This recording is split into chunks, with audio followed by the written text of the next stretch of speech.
దావోస్లో ముఖ్యమంత్రి చంద్రబాబు నాయుడు పర్యటన కొనసాగుతుంది. వరల్డ్ ఎకనామిక్ ఫోరం సదస్సులో ప్రపంచ దిగ్గజ కంపెనీల అధిపతులతో రెండో రోజు వరుస సమావేశాల్లో పాల్గొనున్నారు. ముఖ్యమంత్రి దాదాపు 15కు పైగా సమావేశాల్లో వివిధ సంస్థల ప్రతినిధులతో చంద్రబాబు ముఖాముఖి భేటీలు నిర్వహించనున్నారు.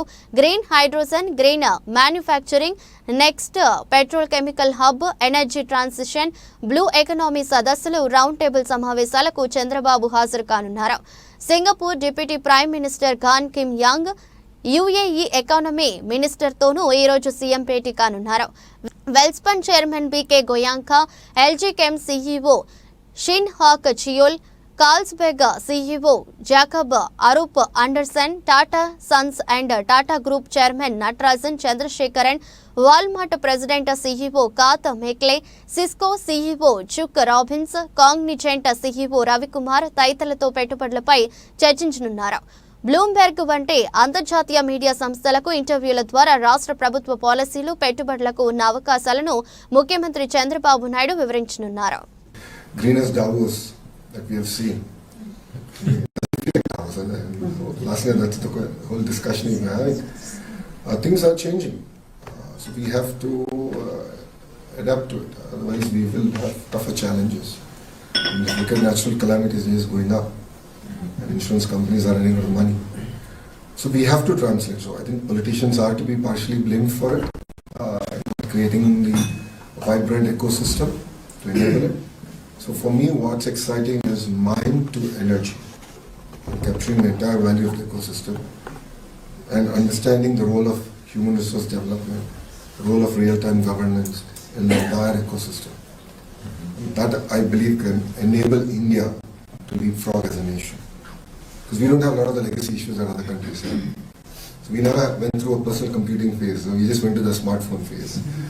So I think this, even in energy, there's a potential to leapfrog. Our grids can be far more robust. And Government of India mindfully is spending substantial amount of money building the entire grid connectivity. And so I think that should solve both sides of the coin.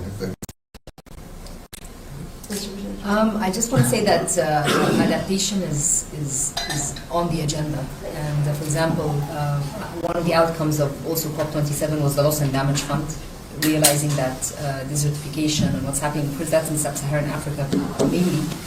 But one important aspect is dialogue among countries and also showing success cases where adaptation was taken as a focus and there were alternative financing tools, like what's happening in Colombia in terms of debt swap agreements, Barbados, the same.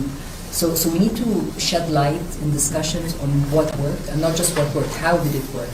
So that can also be politicians in other areas, in other countries, with concrete examples that it's not just a promise, but it has happened elsewhere. What do I need to do to make sure and scale? So this word scaling we always hear about, but is to take a successful example and see how we can. Of course, not one size fits all, but problems are the same, and when one solution works, why not try to replicate given the initial conditions in the country? In terms of trust, I think that's well said, that it's everywhere, and I think the shocks that are facing us today are more frequent and bigger, and whether it's the fiscal space that is available for countries to be able to take action, which shock should I prioritize given the fiscal, the very tight fiscal space. So it's I mean, the credibility gap that exists can only be narrowed through better communication. And I think that's an element which there's always areas of improvement. There's no best communication. There's always scope to improve the communication.